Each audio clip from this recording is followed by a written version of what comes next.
سەرۆکی ڕێکخراوی تەندروستی جیهانی ڕایگەیاند لە هەر ساتێکدا پەتایەکی نوێ لە جیهاندا سەر هەڵدەدات و هۆشداریدا کە پێویستە ڕەشنووسێک بۆ ڕێکەوتن لەبارەی خۆپاراستن لە پەتاکان ئامادە بکرێت. سەرۆکی ڕێکخراوەکە ئاماژەی بەوە کردووە ئەوەی ئێستا ڕوودەدات بڵاوبوونەوەی ڤایرۆسی H5N1 ئەنفلۆزای باڵندەمان بیر دەخاتەوە، بەڵام ڕەنگە پەتای داهاتوو تەنها لە گۆشەیەکدا خۆی مەڵاستدا بێت و دەکرێت لە هەر کاتێکدا سەر هەڵبدات، پێچەوانەی ئەوەی چاوەڕێمان دەکرد. سەرۆکی ڕێکخراوەکە ئەو بەڵگەنامەی کە ئامادە کراوە لەلایەن دەستەی دانوستانکاری نێوان حکوومەتەکان لە ژینێف با ڕێکەوتنینەوە ناوی دەبات و دەڵێت تەواوبوونی دانوستانەکان لەم ساڵدا ڕووداوێکی مێژوویی دەبێت.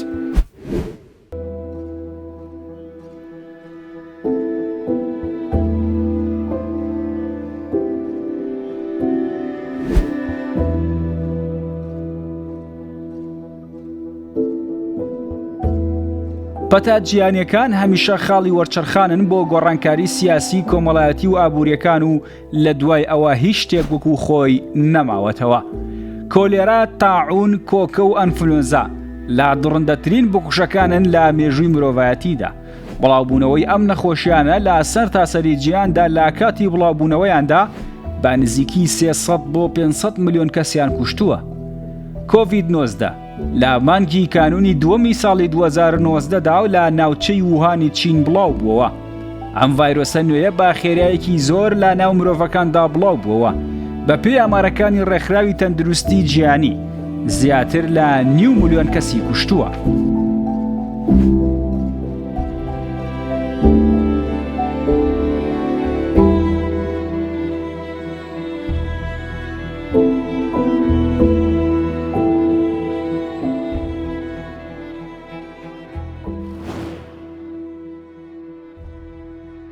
پەتای ئایدزێکێکی دیکەیە لە نەخۆشیە گوازراوەکان و پێشبینی دەکرێت نزیکەی 36 ملیۆن کەسی لە جیهاندا کوشتبێت.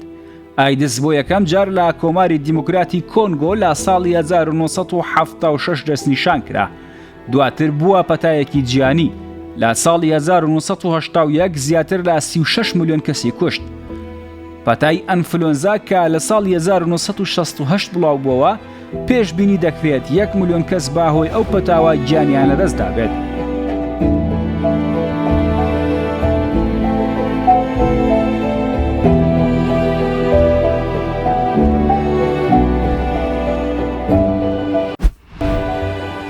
ئەنفلۆزای ئاسیا بە ئەنفلۆزای ئەی ناسراوە لە ساڵی 1956 لە چین سەریاڵدا.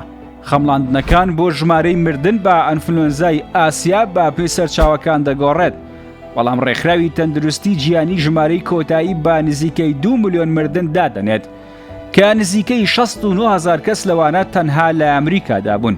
پەتای شەشەمی کۆلێرا لە هەندستانەوە سەری هەڵدا کە زیاتر لە 800,000 کەسی کوشتووە، پێشەوەی بۆ ڕۆژهەڵاتی ناوەڕاست و باکووری ئەفریقا و ڕۆژهەڵاتی ئەوروپا بڵاو بێتەوە.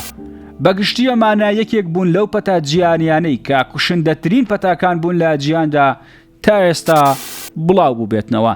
ڕێکخراوی تەندروستی جیهانیش لە هەوڵی بەردەوامدایە بۆ سنووردارکردن و کۆنتڕۆڵکردنی بڵاوبوونەوەی پەتا جیهانیەکان.